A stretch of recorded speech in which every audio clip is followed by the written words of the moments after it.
Guys, welcome back to the channel. This is episode 2 of my 4-part series on using a side hustle like Uber Eats to help you retire much sooner. In part 1, I talked about exactly how much your revenues and expenses would be while doing Uber Eats. If you missed that video, fear not, the link will pop up right now. In this video, I'm going to be giving you the tangible ways that you can optimize your fare revenues while on shift so that you can make more money. Let's get it.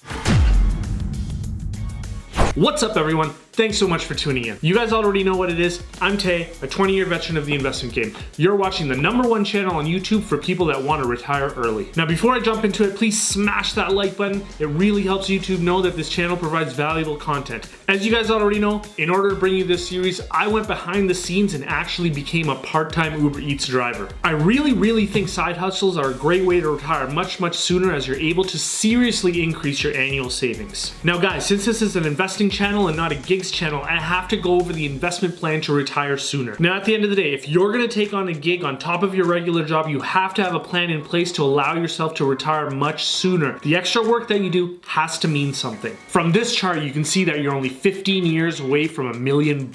And that's with $0 to begin, only $2,200 a month in savings, and an 11.5% rate of return, which has been the long-term average return of the market. And this second chart shows you how most of the increase that you'll see in your portfolio in the first 10 years will come from how much you are saving each year, as opposed to the earnings in your portfolio. As you can see, in your first year, 96% of the growth in your portfolio is just from your savings deposits. 5 years in, although you're now starting to earn returns from the previously invested cash, 71% of your annual gain in your portfolio is still from savings deposits in that year. So basically, you'll get rich by controlling the one and most important thing that you can control, which is how much you save each and every year. In the first decade of your savings journey, you're just playing a different game than the millionaires out there. Now let's get into how you can optimize your revenues using Uber Eats so that you can make more money. In part 1 of this series, I let you guys know that there's 2 types of revenues that you earn while you partner with Uber Eats. Those 2 types of revenue are fare revenue and tips revenue. As a quick reminder, fare revenue is the fare that you're paid by Uber for delivery of the meal or parcel. When you get an order, Uber Eats will display the fare revenue, the number of kilometers, the estimated time for the delivery, and the restaurant that you're going to.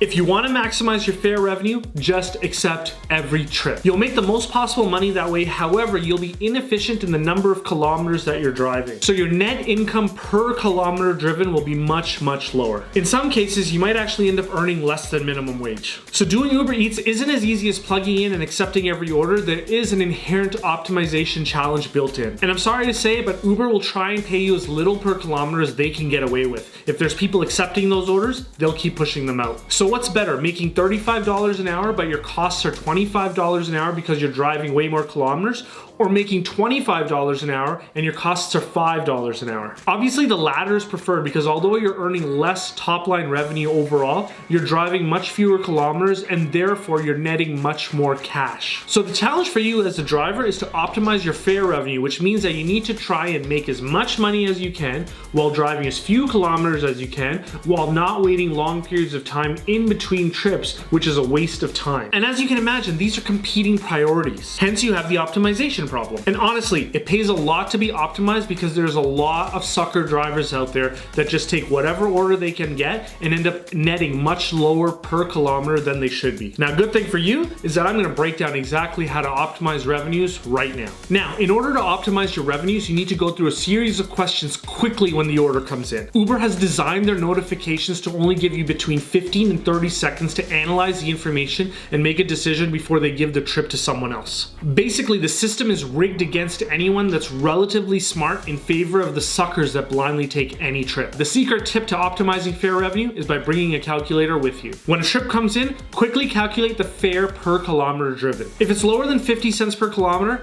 I usually decline right away. My personal costs of operating the vehicle are approximately 25 cents per kilometer, so I need a larger operating margin to make a trip. If the order is paying above 60 cents per kilometer, I'll take it and quickly move on to step 2 of my analysis. Step 2 is looking at where the trip is taking me. If it's taking me to a location that's very far outside of a high volume market, I decline. I do this because I'll have to rack on a ton of kilometers just to get back to the high volume market after I make the delivery just to get another order. This is what I call mileage creep, and I described it in video number 1. If the order is above 60 cents a kilometer and it keeps me relatively within the high volume area, I'll move on to step 3 of my analysis. Step 3 of the analysis is to look at what specific restaurant it is.